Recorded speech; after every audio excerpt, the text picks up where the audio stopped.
사사기 17장 1절 13절까지 미가의 제사장입니다. 사사기 17장 1절 13절 에브라임 산지에 에브라임 산에서 살고 있던 미가란 사람의 이야기인데요. 무려 챕터 2 2장 나옵니다. 사사기 17장 12, 13절 2절 있습니다. 사사기 17장 12절 13절 같이 읽겠습니다. 미가가 그 레위 사람을 거룩히 구분하며 그 청년이 미가의 제사장이 되어 그의 집에 거하므로 그때 미가가 이르되 레위 사람이 내 제사장이 되었으니 이제 주께서 내게 선을 베푸실 줄 내가 아노라. 이렇게 하는 건 이제 잘못하는 거죠. 내가 아노라 한다고 진짜 잘하는 게 아니고 잘못하는 거죠. 사람들은 내가 믿노라 내가 아노라 한다고 그게 믿는 게 아니고 아는 게 아닐 때가 많이 있습니다.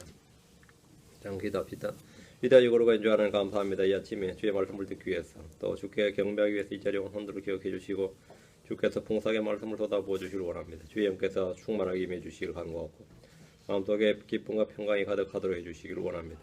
주의 기쁨으로 즐거워하도록 해주시고 몸과 혼에 지친 헌들이 이 시간 새 힘을 얻도록 도와주시고 말씀을 통해 힘을 얻도록 또 그리고 또 영이 새롭게 되도록 도와주십시오. 감사드리며 주의 성기도 합니다. 아멘. 아멘. 오늘 말씀은 미가의 제사장입니다. 사사기의 사사들의 역할과 기록은 삼손에서 끝이 났습니다. 물론 이후에 등장한 제사장 엘리나 사무엘이 이스라엘을 재판한 것으로 보면 사사 시대는 그 사울 왕이 등장하기 전까지가 이제 사사 시대 이렇게 말합니다. 사무엘은 사울을 왕으로 사울 왕을 세움으로써 이스라엘을 재판하는 것, 이스라엘을 재판하고 통치하는 것은 이제 이제 자기한테서 이제 왕으로 넘어와 버렸죠. 왕권으로 이제 완전히 넘어갔으니까 사사 시대가 이제 왕이 등장함으로써 종결이 됩니다. 사사기의 재판관들의 명단은 일단 이 사사 3손에서 끝입니다. 사사 3손에서 마무리가 되고 17장과 18장은 미가의 집 제사장에 대한 기록으로 당시 이스라엘의 제사장 직분이 얼마나 그 사람들 사이에서 일반 사람들 사이에서 완전히 뭐 인식이 없었던 거죠. 제사장 직분이 얼마나 그 더럽혀졌는지를 보여주는 기록한 것이고 19장, 20장, 21장과 3장은 이스라엘의 내전입니다. 당시 이스라엘의 사람들, 그 이스라엘 사회가 그 영적 도덕적으로 얼마나 타락하고 문란했는가, 도덕적으로 얼마나 일상의 삶에서 문란했는가를 보여주는데 동성애가 만연했다 뭐 이런 겁니다. 미가란 사람은 주의 율법은 전혀 개의치 않고 스스로 자기를 위해서 제사장을 세웠고 또 돈을 주고 제사장을 고용했던 사람입니다. 제사장을 이제 고용했던 거죠. 그가 이런 일을 한 것은 주께 복을 받기 위해서 했습니다. 사람들이 주를 아는 지식이었고 율법에서 자기 길을 돌이킬 때 자기 눈에 오른 대로 하는 것이 주를 위한 것인 줄 알고 그것이 주께 복을 받는 것인 줄로 알고 기뻐합니다. 성경 말씀하기를 어리석은 자의 길은 그의 눈에 오르나 권고의 길을 기울인 자는 지혜로우니라 했습니다. 미가는 어리석은 자였고 어리석은 자의 길을 따라 걸었지만 그것이 자기 눈에 오랐고 기뻤습니다. 오늘날 크리스천들이 미가처럼 행하면서 기뻐하고 즐거워합니다. 잠언 14장 12절에 어떤 길은 사람이 보기에 오르나 그것의 끝은 사망의 길들이니라 했습니다. 이 말씀은 잠언 16장 25절에 한 번 더 나오는데 어떤 길은 사람이 보기에 오르나 어떤 길은 또 그의 눈에 오르나 어리석은 자의 길은 그의 눈에 오르나 옳다 이거예요. 자기 눈에 옳다. 그러나 사람들은 그런 일을 할 때 자기 양심에 거리낌 없이 행했다고 합니다. 자기는 추워도 죄책감도 없고 잘못도 없고 후회도 없다. 목적을 위해서 최대 다수의 최대 행복을 위해서 또 민족을 위해서 민주화를 위해서 평등한 사회를 위해서 경제 정의를 위해서 무슨 명분을 갖다 붙이든 간에 우리는 얼마든지 자신을 정당화할 수 있습니다. 나는 그것이 옳다 이거야. 나는 거리낌이 없다. 그럼 화염병을 던지든지 사람을 죽이든지 그래도 뭡니까? 나는 옳다 이거. 그 재판장에 가서도 그래요. 그 다음에 재판관이 물으면 아니면 검사가 추궁하면 나는 양심과 내 이 순수한 이상 이 절대 이상의 명령에 전혀 거리낌이 없다 형. 그렇게 말해요. 어떤 길은 사람의 복에 오르나라는 말씀대로 그들은 옳다고 정당성을 이미 확보했습니다. 나름 정당성을 확보합니다. 양심에 거리낌이 없다고 외칩니다. 내 이성과 양심의 명령에 따라 옳게 행했다고 합니다. 그런데 그것의 끝은 사망의 길들입니다. 우리는 사람의 눈에 오른 길이나 자신의 양심과 이성에 오른 것이 아니라 주께서 보시기에 오른 길들, 주의 말씀에 따라 옳은 것을 행해야 됩니다. 성경 말씀하시기를 신명기 10장 8절에 또한 너희는 우리가 이날 여기에서 행하는 모든 것, 즉 무엇이든지 각 사람이 자기 눈에 오른 대로 행하는 것을 본받아 행하지 말지니라. 각 사람이 자기 눈에 옳은 것을 따라 행한 것을 본받하지 말시라. 그 양심과 이성에 뭐 전혀 거리낌이 없다. 누가 네 양심과 이성에 따라 행하라 그랬냐 이거예요. 응? 주의 말씀에 따라 행하라 그랬지. 주의 말씀에 따라 행하라고. 주님 눈에 보시기 옳은 걸 하라 말이야. 네 눈에 보기 옳은 거 하지 말고. 사사 삼소에 죽고 이스라엘에는 그들을 재판하고 다스릴 왕이 없었습니다. 역사상 백성들이보다 더 정부의 통제와 간섭으로부터 벗어난 자유를 누린 적이 없을 겁니다. 역사상. 그 사실 무정부 시대라 다른 거 없었단 말입니다. 그때 사람들은 모두 각자 자신이 원하는 대로 자기 눈에 옳은 걸 행했습니다. 사사 27장 6절에 보면 그때 이스라엘 왕이 없어서로 사람마다 자기 눈에 옳은 것을 행하였더라 했는데 사람들이 주의 눈에 옳은 대로 행한 것이 아니라 자기 눈에 옳은 대로 자기 눈에 옳은 것을 행했습니다. 옳은 것과 그런 것의 차이가 옳은 것의 그런 것의 기준이 누굽니까? 그게 뭡니까? 여기 뭐 자기입니다. 모든 것이 자기 기준에 따라 자아가 기준이 됩니다. 이것이 가장 큰 죄이며 사실은 불법입니다. 자, 본문을 보겠습니다. 1절 에브라임 산에 미가라는 이름이 한 사람이 있더라. 에브라임은 이집트에서 태어나서 요셉의 둘째 아들이라는 것을 아는데 에브라임 산 어디를 말합니까? 그럼 에브라임 지파가 살던 산이죠.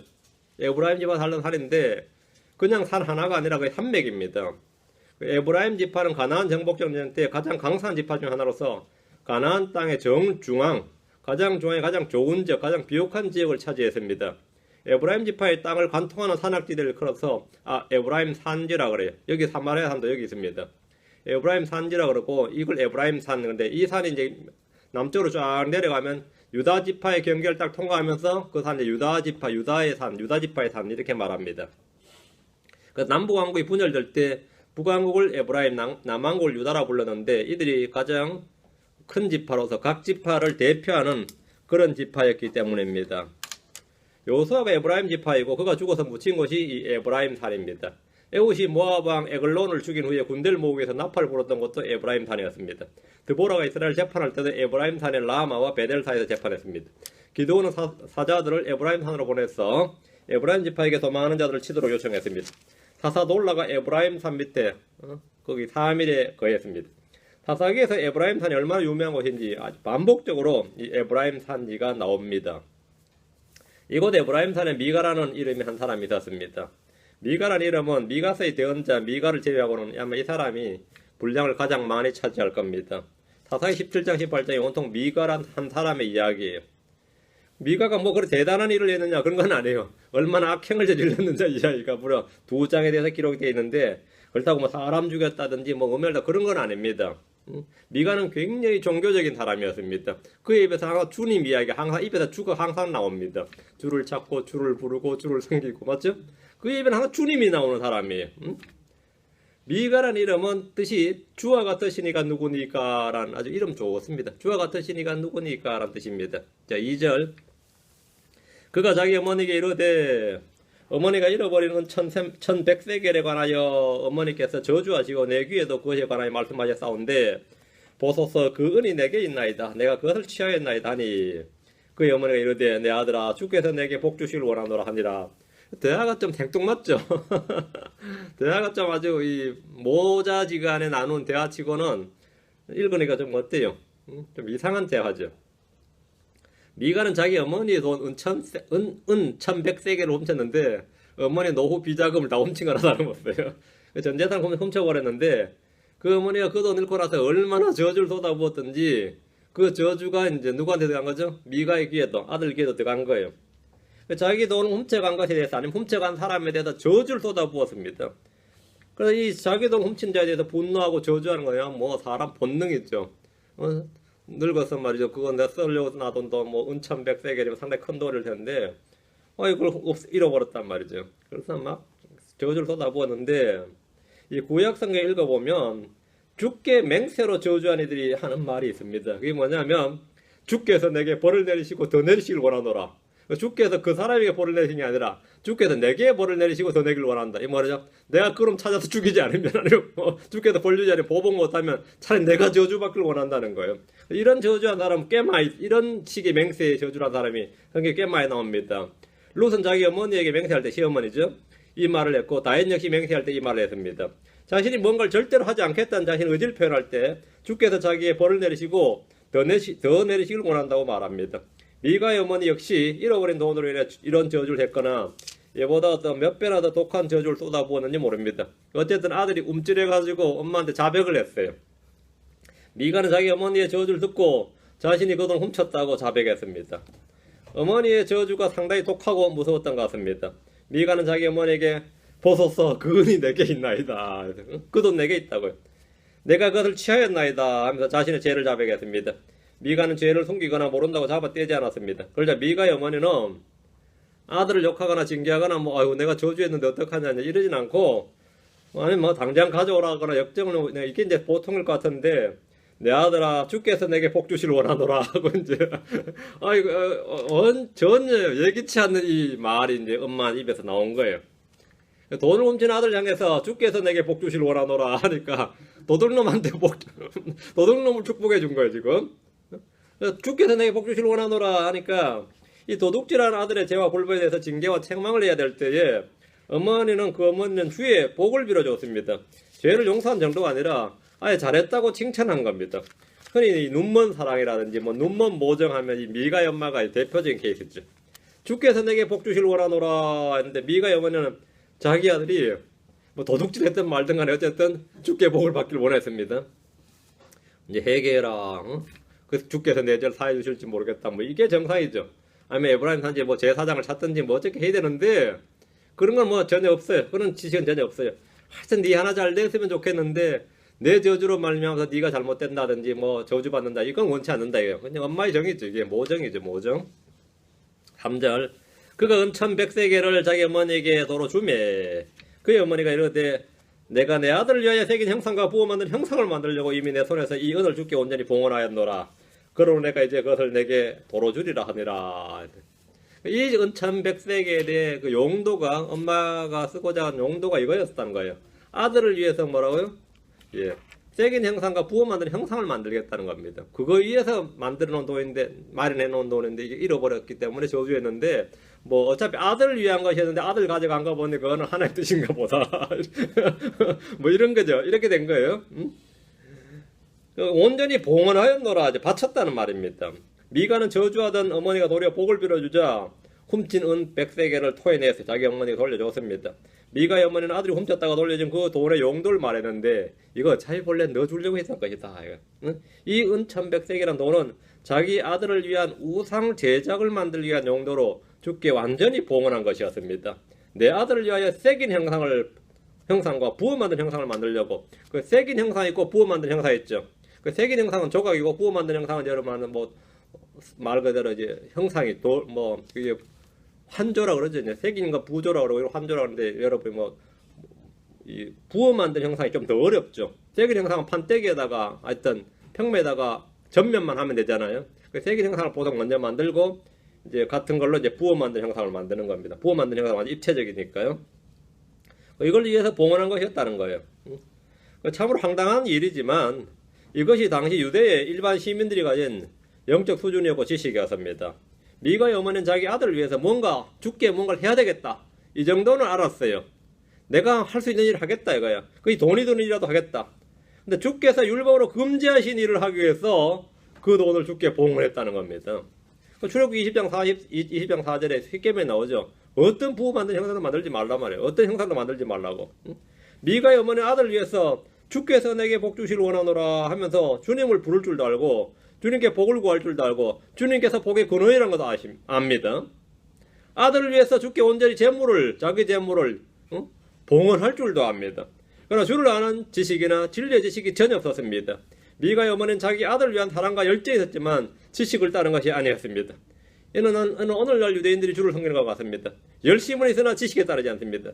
크리스천들 중에서도 새벽기도나 철야기도나 금식기도는 물론이고 교회에서 하는 행사는 다 따라다니면서 모든 봉사와 헌신을 하고 11조를 바치고 자식들을 위해서 주께 복을 구할 줄 알지만 주를 아는 지식이 전혀 없이 그렇게도 헌신적인 사람들, 그렇게도 뭔가를 바치는 사람들이 부족합니다. 그렇죠? 그래서 미가의 어머니와 같은 뭐죠? 이 같은 마음인 거죠.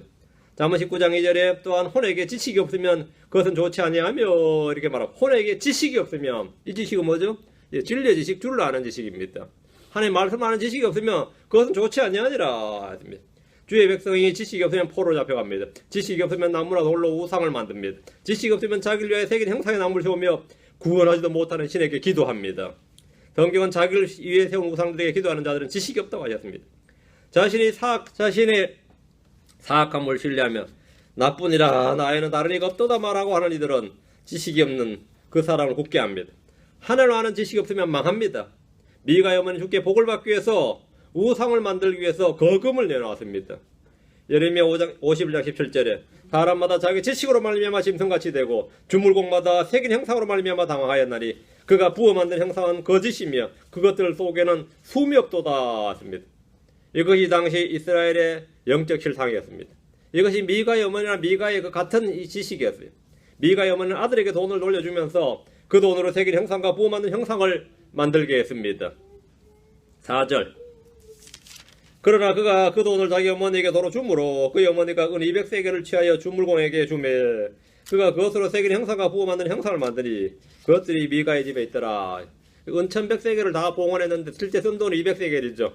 900세겔은 이제 다른 용도로 쓰고 200세겔을 일단 끄집내서 만들었어요. 미가는 어머니가 주는 돈을 받지 않고 자기 어머니에게 도로 주었습니다. 미가의 어머니는 은 200세겔을 취하여 주물공에게 주어서 새긴 형상과 부어 만든 형상을 만들었습니다. 은 200세겔짜리 형상을 주문 제작해서 자기 집에 둔 겁니다. 종교적인 사람들은 언제나 그림이나 조각이나 형상 같은 예배의 보조도구가 필요한 법입니다.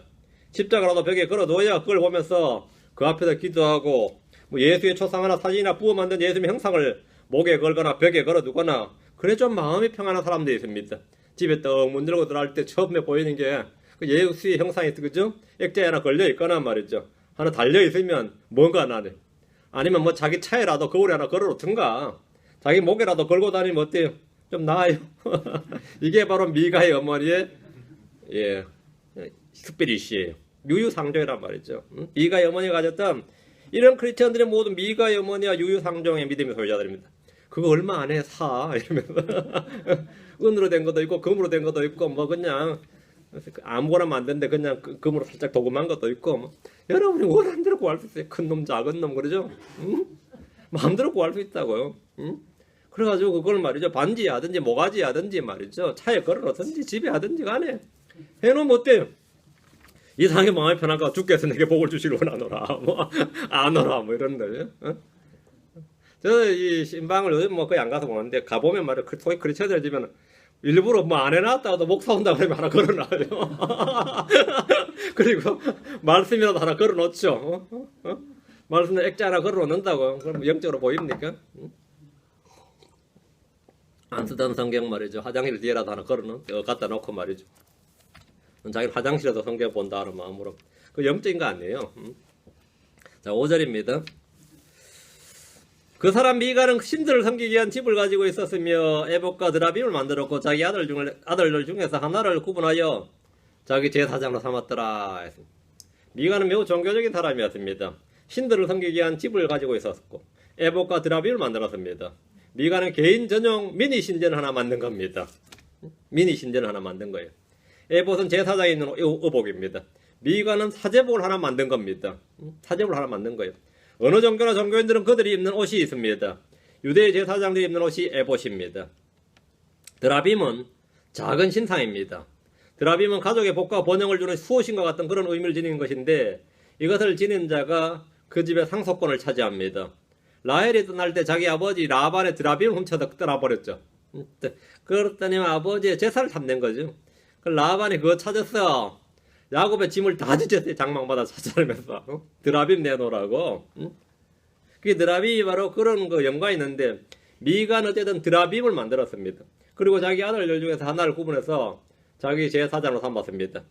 부자들이 개인 비서 두고 개인 운전사 두고 개인 변호사 두고 뭐 개인 주치를 두는 것처럼 미가는 자기를 위해서 개인 제사장 하나를 뒀는데 외부에서 고용하지 않고 자기 아들들 중에서 하나를 자기 제사장으로 삼았습니다.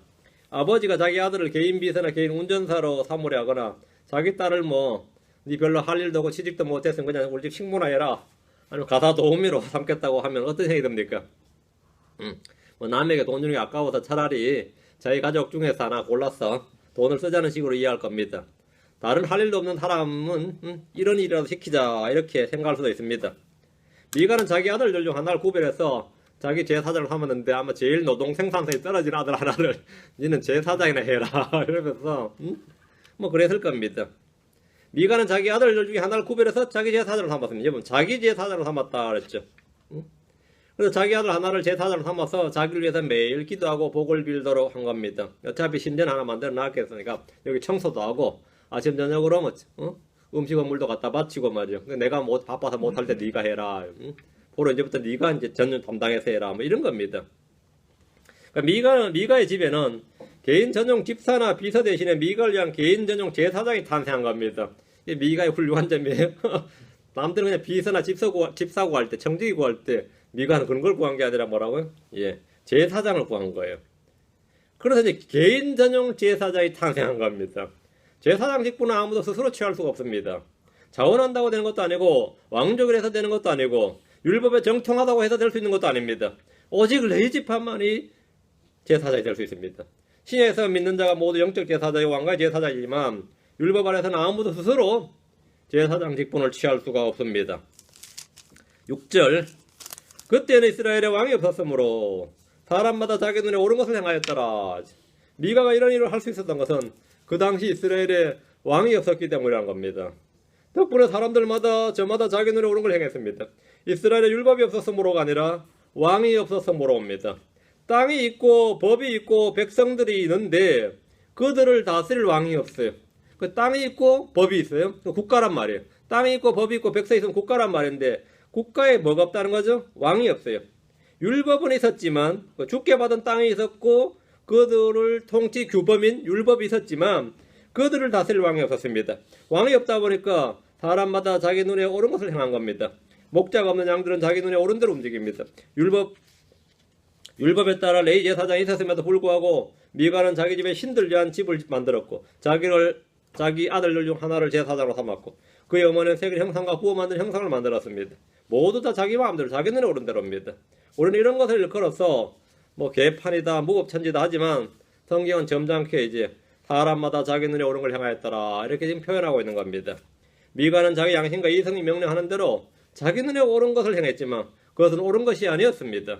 옳고 그름의 기준은 주의 말씀이지 자기 눈에 자기 생각이 아닙니다. 7절 유다 가족에 속한 베들레헴 유다에 한 청년이 있었는데 그는 레위 사람이며 거기서 먹는 자더라. 이 말씀도 독특하죠. 유다 가족에 속한 베들레헴 유다의 한 청년이 있었는데 그는 레위 사람이며 거기서 먹는 자더라. 새로운 등장인물이 이제 미가 말고 이제 새로운 등장인물이 한 명 나오는데 그는 베들레헴 유다에 있는 한 청년으로 레위 사람이었습니다. 유다 가족에 속한 청년이란 말과 레위 사람이란 말은 짝이 안 맞죠. 레위 사람이 왜 유다 가족에 속해요? 이는 그 청년의 어머니가 유다 지파였다는 걸 말해줍니다.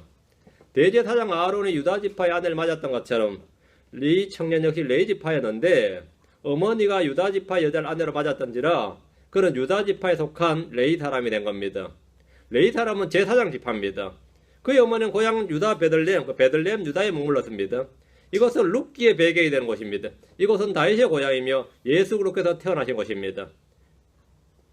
나사렛은 그분이 자란 곳이고 베들레헴 유다는 그분이 태어나신 곳입니다. 레위 사람들은 따로 땅을 분배받지 않았기 때문에 이스라엘 전역에 흩어져 살았는데 신명기 18장 6절과 7절에 보면 마음에 온갖 소원을 두는 어떤 레위 사람이 자기가 머물던 곳 즉 온 이스라엘의 네 성문들 중 어떤 성문에서 나와 주께서 택하실 곳에 이르면 그는 거기서 주 앞에서는 자기 모든 레위 사람 형제들과 마찬가지로 주 그의 하나님의 이름을 섬길 것이요. 그 자기가 살던 곳에 떠나면 하여튼 자기 머물던 곳에서 주 하나님의 이름을 섬기라 이랬어요. 레위 사람이 어딜 가든지 해야 할 일은 이겁니다. 주 하나님을 섬기는 겁니다. 그들은 백성들의 율법을 가르치는 직무를 겸하고 있었습니다. 말라기 2장 7절에 제사장의 입술은 지식을 지켜야 하며 그들은 그의 입에서 율법을 구해야 하리니 그는 만군의 주의 사자니라 했습니다. 본문에 나온 레위 청년은 이런 제사장과는 거리가 멀었습니다. 8절 그 사람이 머물 곳을 찾으려고 그 도시 베들레헴 유다를 떠나 이동하다가 에브라임 산으로 가서 미가의 집에 이르매 베들레헴 유다에서는 제사장이 필요 없더라는 겁니다. 자기가 레위 집하고 자기가 제사장이면 베들레헴 유다도 그 동네도 이 수요가 있을 거 아니에요. 그 수요가 있으면 이 사람 떠날 필요가 없었는데 베들레헴 유다란 곳은 빵집이죠. 빵은 있는데 제사장을 필요로 하지 않더라 이거죠. 그 이 사람 뭐 해야 되죠? 먹고 살기 힘들죠. 그래서 이제 먹고 살 곳을 찾아야 되는 거예요. 그래서 유다를 떠난 겁니다. 유다란 것도 알만한 곳이단 말이죠 지금. 그 떠나서 어디가 좀 더 이 수요가 있는 곳을 찾아보니까 북쪽으로 올라가라 이런 계시를 받았든지 생각이 뻗쳤든지 하여튼 올라간 거예요 유다에서. 그게 북쪽으로 쭉 올라가서 산지를 타고 쭉 올라가다 보니까 이제 미가의 집까지 도착을 한 겁니다. 이 구절을 보면 이 청년은 마땅히 정착해서 살던 도시가 없이 떠돌아다니고 있었음을 볼 수 있습니다. 그 청년은 머물 곳을 찾았습니다. 요즘 청년들이 일자리를 찾는 것과 같습니다. 그는 자신이 살만한 곳을 찾다 보니까 베들레헴 유다에 정착하지 못했고 그곳을 떠나 북쪽으로 이동하다가 에브라임 산으로 가서 미가의 집에 이르렀습니다. 오늘날 신학교를 졸업한 청년 전도사들이 겪는 이 어려움이 지금 바로 이 베들레헴 유다의 레이지파 청년이에요. 이게 오늘 개척교회 목사들도 마찬가지입니다. 이런 아픔을 다들 겪고 있지. 9절입니다. 미가가 이르되 넌 어디서 오느냐 하니 그가 그에게 이르되 나는 베들레헴 유다에서 온 레위 사람으로 내가 처소를 찾는 곳에서 머물려고 가노라 하매. 내가 처소를 찾는 곳에, 내가 사역지를 찾는 곳에 이 말입니다. 내가 정착할 곳에. 그 에브라임 산 미가의 집에서 이 청년은 우연인지 섭리인지 모를 미가와의 만남이 있었습니다. 미가는 그 청년에게 넌 어디에서 오느냐 물었고 그 청년은 자신이 레위 사람이라니까 베들레헴 유다에 있다가 자신의 처소를 찾기 위해서 이동 중임을 말했습니다. 이 청년은 주를 찾는 것이 아닙니다. 주를 섬길 만한 곳이나 주께서 자신을 인도하신 곳을 찾는 것이 아닙니다. 레위 사람의 청년은 설교지나 자신의 사역길을 찾아 옮기는 것이 아니라 그냥 자신이 먹고 살만한 곳을 찾는 겁니다. 그러다 발길 닿는 대로 유랑을 하다가 만났어요. 내가 처소를 찾는 곳에서 머물려고 가노라. 그런 누군가 자신을 레위 제사장으로 삼고 레위 제사장을 인정해주고 고용해줄 사람을 찾고 있었던 겁니다. 그는 개척자가 되기보다는 청병되기를 원하는 전도사나 목사 후보생이었습니다. 그의 제일 조건은 자기에게 처소를 제공해주는 겁니다. 그럼 그것이 하나님의 뜻인 줄 알겠습니다 하는 식으로 처소를 제공해주는 것이었대요. 그것만 제공되면 그는 거기에서 머물겠다는 겁니다. 목회지를 찾아서 이곳저곳 떠도는 오늘날 젊은 목회자들의 모습과 비슷합니다.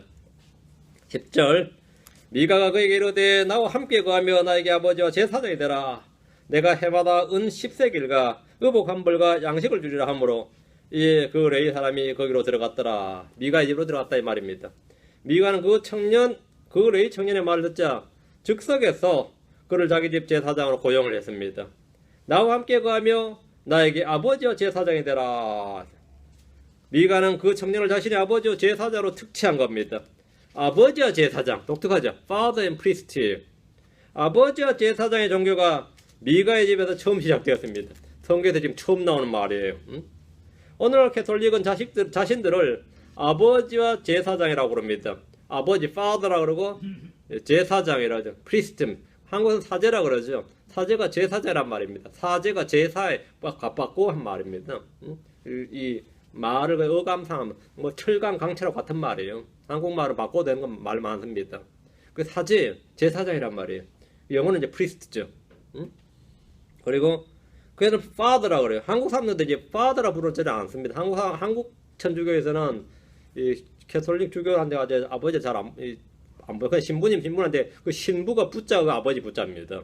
그 신부님이라고 부르죠. 사실 아버지 부르는 거고 나머지 나라들 이 서양에서는 대부분 다 그 주교 사제를 아버지라 불러요. 성당 가면 father라고 불러요. 여기저기서 father 불러요. 그 진짜 지 아버지인지 신부 부르는지 몰라. 그냥 father라 부릅니다. 그 아버지와 제사장 종교, 그 캐톨릭의 이 호칭이 미가의 집에서 시작된 겁니다. 그들은 베드로를 초대 교황이라고 부르지만 성경은 미가야말로 로마 캐톨릭의 뭐다? 원조다 이거예요. 이 미가가 원조다 이겁니다. 주님 말씀하시기를 마태복음 23장 9절에 땅에 있는 자를 너희 아버지라 부르지 말라. 너희 아버지는 한 분 곧 하늘에 계신 분이시니라. 땅에 있는 자를 너희 아버지라 부르지 말라. 이게 뭐냐면 이 사제를 아버지라 부르지 말라는 겁니다. 제사장은 아버지가 있다 이거죠. 아론도 아버지라 불리진 않았습니다. 유대 사람들이 제사장 아론을 아버지라 부르진 않았어요. 제사장을 아버지라 부르지 않았는데 근데 그 당시에 벌써 제사장을 아버지라 부르는 것이 벌써 몇백 년 동안 유행하고 있었다 이거죠. 몇백 년에 몇천 년 동안 유행하고 있었다 이거예요. 미가는 레위 사람 청년을 아버지와 제사장으로 파격적으로 대우했고 해마다 은 10세겔과 의복 한 벌과 양식을 급여로 줄 것을 약속했습니다. 미가는 일전에 자기의 제사장을 삼았던 아들을 해고하고 레위 사람 청년을 자기 제사장이요 아버지로 고용했고 나름 거금을 지불하고 고용계약을 체결한 겁니다. 이건 좀 멋있는 거죠. 아들 니는 아마추어니까 때려치워라 이거죠. 이제 전문가가 맞다 이거예요. 이제 지금까지 짝퉁이었고 자기 아들은 자기 그냥 신학 교육도 안 받은 그냥 짝퉁으로 그냥 했는데 이제 레위 사람 진짜 레위 사람 제사장이 온 거예요. 레위 청년은 드디어 자기에게 맞는 안정된 직장을 얻었습니다. 미가는 베드로처럼 말이죠. 은과 금이 아닌 나사렛 예수 이름으로 사역을 해야 되는데 이게 안 되는 겁니다. 오늘 많은 교회도 마찬가지입니다. 은과 금을 가지고 있어야 사역을 한 줄 압니다. 은과 금으로. 돈이 없어 사역 못한다 이거. 다 돈이 없어서. 그게 말이 안 되죠. 근데 미가처럼 돈이 있으니까 하잖아요. 텐장했지, 에본 만들어놨지, 드라빈 만들어놨지 말이죠. 벌써 뭐 엄마한테 받은 900세겔 딱 남아있지. 그죠? 1100세겔 줘 200세겔 쓰고 900세겔 남아있지. 그게 뭐 아무 문제가 없어요. 우리 사도행전 3장 6절에 이에 베드로가 이르되 은과 금은 내게 없거니와 내게 있는 것을 내게 주노니 나사렛 예수 그리스도 이름으로 일어나 걸어라. 베드로의 사역은 뭐죠? 은과 금은 내게 없으니 기독교의 시작은 이렇게 됩니다. 은과 금이 없이 시작되는 은과 금이 없이 나사렛 예수의 이름으로 이것이 바로 교회의 시작입니다. 모든 교회는 다 이렇게 시작되는 겁니다. 오늘날은 그런지 모르겠네요. 미가님이 신당과 우상들과 에봇과 드라벤까지 만들어 놓았던 터라 거기다가 이미 신상들까지 세게 만든 신상과 부어 만든 형상까지 만들어 놨던지라 제사장 한 명만 고용하면 이제 완전 퍼펙트 완벽해진 겁니다. 완벽해진 거죠. 아무 문제가 되지 않습니다. 11절 그 레위 사람이 그 사람 함께 가는 것을 만족스러워하였으며 그 청년이 그에게 그의 아들들 중에 하나같이 되었더라. 미가의 집에 고용된 레위 사람이 미가의 제사장 겸 아버지가 되어서 그 집에 거하게 된 것을 만족스러워했습니다. 종이나 집사나 청직이 아니라 그는 그 집의 제사장이고 그 사람의 아버지가 된 겁니다. 그런 미가의 아들들 중에 하나같이 되었습니다. 미가는 자기 아들들 중에 하나같이 된 자를 또 자기 아버지라 부릅니다. 자기 제사자를 부르고 이게 참 황당한 일인데 이게 지금 뭐 이성이 없는 사람들이죠. 12절 미가가 그 레위 사람을 거룩히 구분하며 그 청년이 미가의 제사장이 되어 그의 집에 거함으로 미가는 그 레위 사람을 거룩히 구별했습니다. 하나님께서 거룩히 구분한 것이 아니라 미가가 그 레위 사람을 거룩히 구분했으니 참으로 희귀한 일입니다. 하나님이 구별한 사람이 아니라 구별한 제사장이 아니라 미가가 구별한 제사장이었다는 겁니다. 미가는 자기 제사장이자 자기 아버지라 부른 사람을 거룩히 구분했습니다. 뭔가 거꾸로 된 거죠. 제사장이 구분해 준 게 아니라 거꾸로예요. 민간인이 제사장을 지금 뭡니까? 구분해 준 거죠. 종교는 사람이 통제가 가능한 겁니다. 종교란 기본적으로 사람의 통제 안에 있습니다. 종교는 자신이 경배하는 것을 자신이 원하는 대로 만들 수 있고 정할 수 있습니다. 미가 역시 그러했습니다. 처음에는 자기 아들들 중에 하나를 제사장으로 삼았습니다. 이제는 레위 사람 하나를 제사장으로 삼았습니다. 임명권이 누구에게 있어요? 해고와 임명을 누가 해요? 사람이 하는 겁니다. 하나님이 하는 게 아니라. 종교는 기본적으로 사람이 통제권을 가지고 있습니다. 그 사람이 통제권을 가지고 미가가 지금 자기가 사실은 아버지 제사장 하면서 이걸 보죠.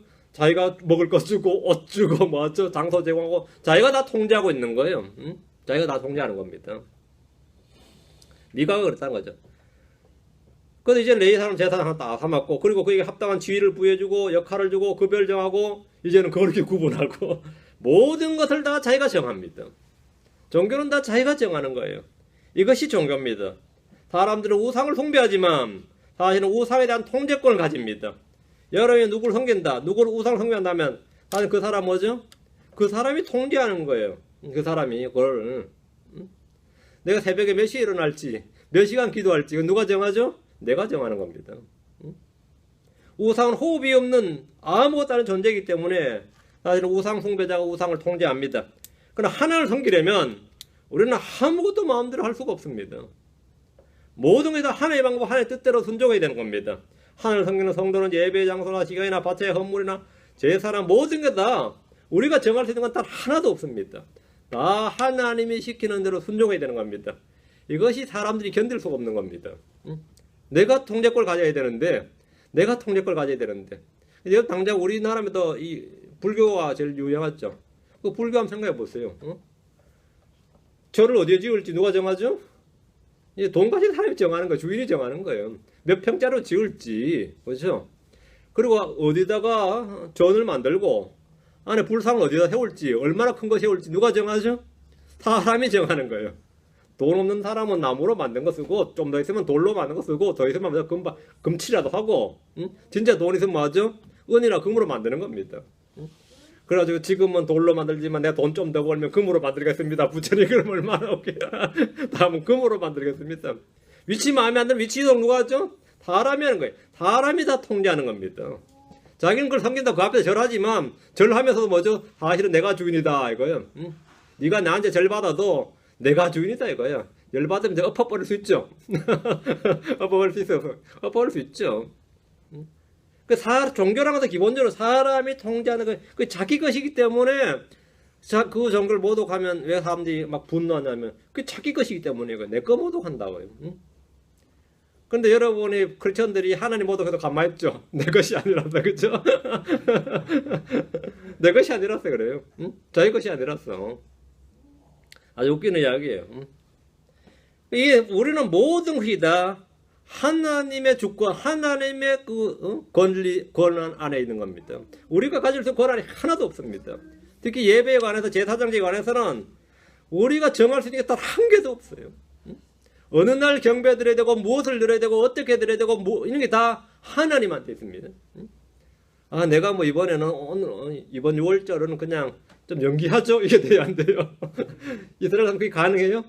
아, 이번에는 뭐 곡식이 별로 없는데 좀 줄이죠? 좀 플렉서블하게 합시다. 이게 있을 수가 없는 이야기예요. 플렉서블 같은 소리 있을 수가 없는 이야기예요. 그게 율법이에요. 하나님을 섬긴 사람들은 어떤 것도 정해진 게 없습니다. 다 성경이 정한 겁니다. 13절.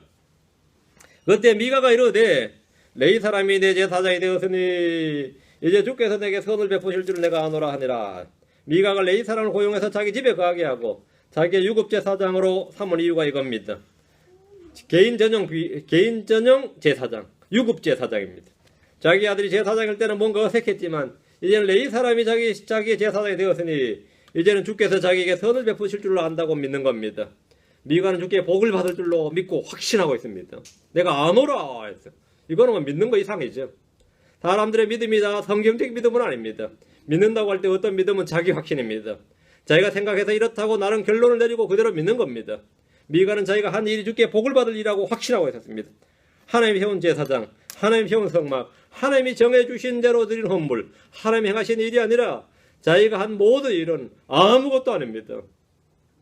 미가는 자신이 한 일이 전혀 쓸모없는 일이고 주께 가증한 일임을 모르고 주께서 자기에게 선을 베푸신다고 만족하고 기뻐했습니다. 이것이 어느 시대나 종교가 만연하고 유행하는 이유입니다. 어느 나라나 종교가 있다요. 자기 종교가 다 나름대로 있습니다. 그것이 왜 이게 가능하다 이거죠.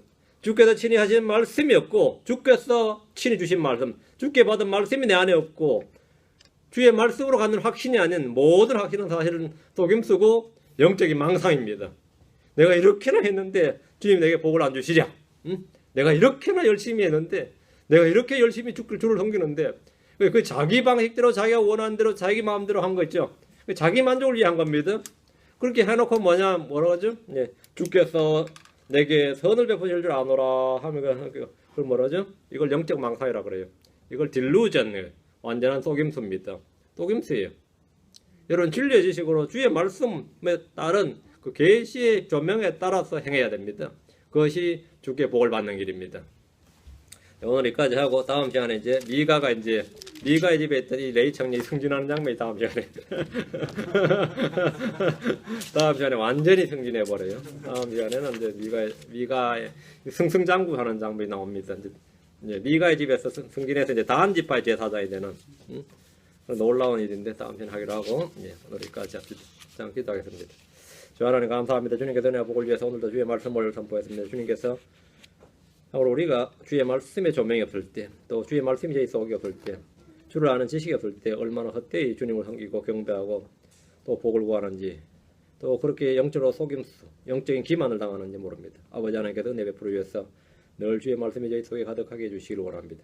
저희가 종교적이 되지 아니하고 참으로 주의 말씀에 따라 영적인 성도들 되도록 도와주시기를 원합니다. 감사드리며 주의 성기도합니다. 아멘. 아멘.